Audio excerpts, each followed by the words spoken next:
Have you noticed that the phone that actually dominates the markets, the world, is this kind of iPhones, Samsung, OnePlus? Yeah, let me add Xiaomi. Whereas there are over 1,300 phone brands, that's for Android, not to talk about other operating systems. So, what's the problem? These phones that don't sell, why people don't buy, and how these phones, these company brands, can actually compete with the league of leaders like iPhone and Samsung and other relevant Android devices. So actually, to begin with, what kind of phones don't sell? Yeah, they are many, there are over 1,300 brands, as I said. But in this video, I'm going to look at just two. That's Infinix and some, what's the name, Techno. Or we'll add a little bit of other brands, but the main focus here is Infinix and Techno. So some of you might be wondering why I chose this brand, Infinix and Techno. Yeah, for me, I think these two phones, when this company set up, these phones are going to be a wonder, and I don't think even iPhone and Samsung will come near them. But so far as the shadow box and other stuffs, they're just going to remain low. So just stay tuned, watch, subscribe if you like tech videos. Then I think the Salmon channel will be very, very miraculous.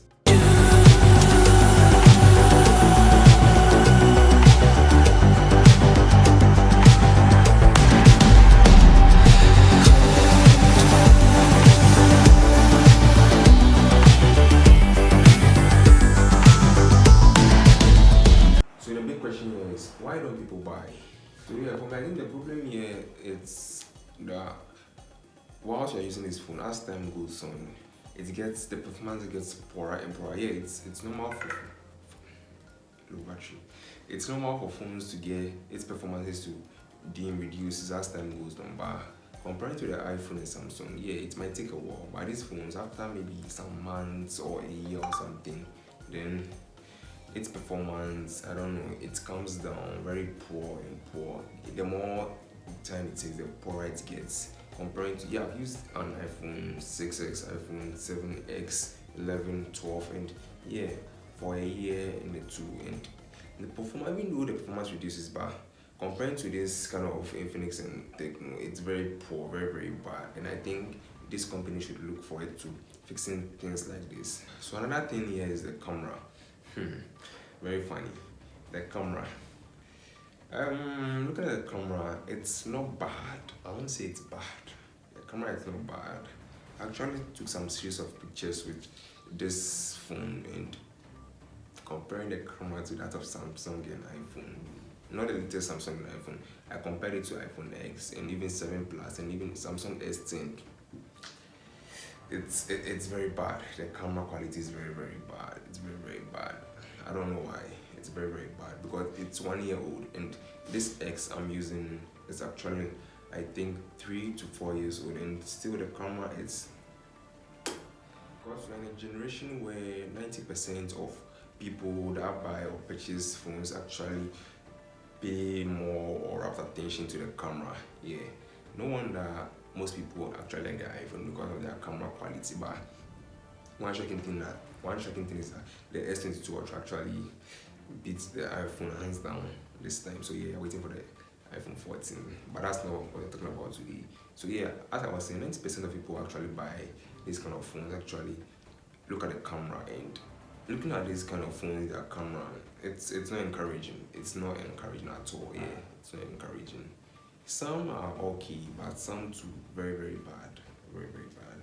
I think the company should look at these things and just sit up, copy. Yeah, they are upcoming companies, so they should just. But I think they should just copy from this league of leaders like Samsung and Xiaomi, OnePlus, yeah, Android phones, other high-class Android phones. They should just copy, and as time goes on, they just innovate something better. The next thing is customization, and with this one, I don't think there is a vast problem. There is any problem with these phones because yeah, when it comes to customization,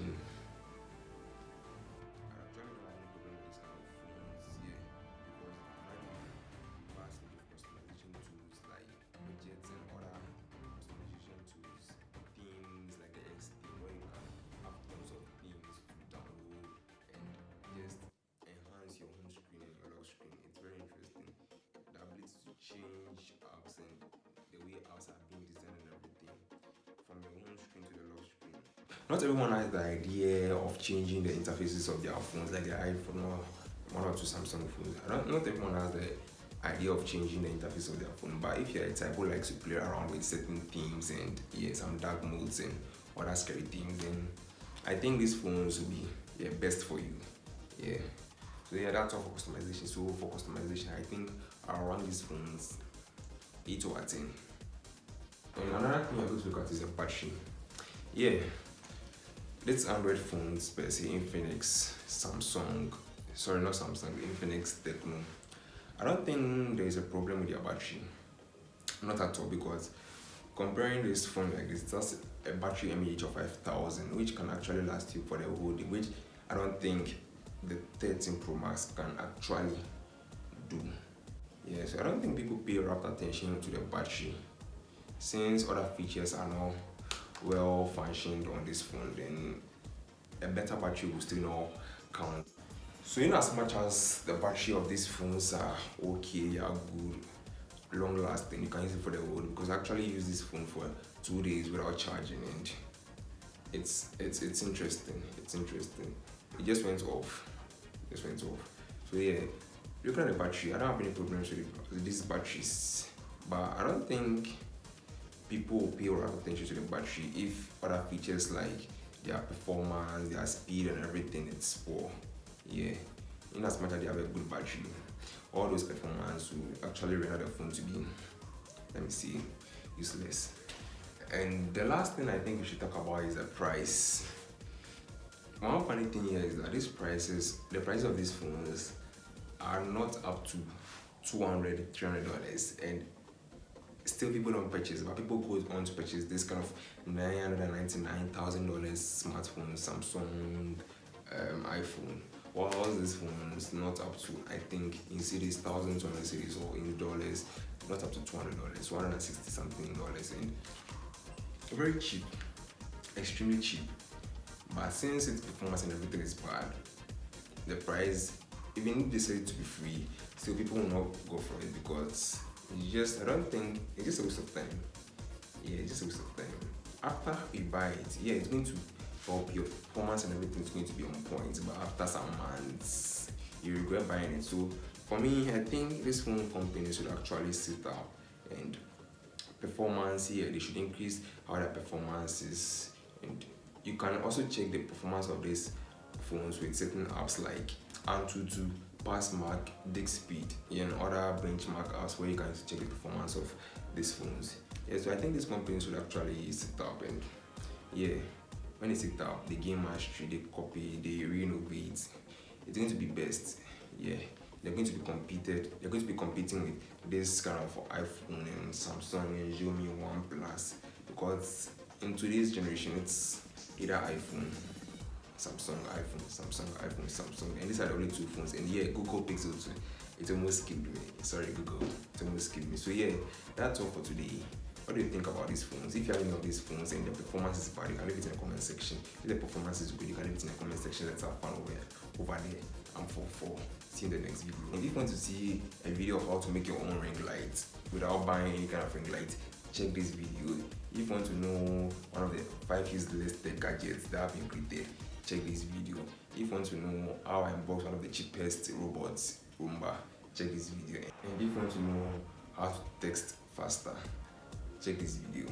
I'm 4-4.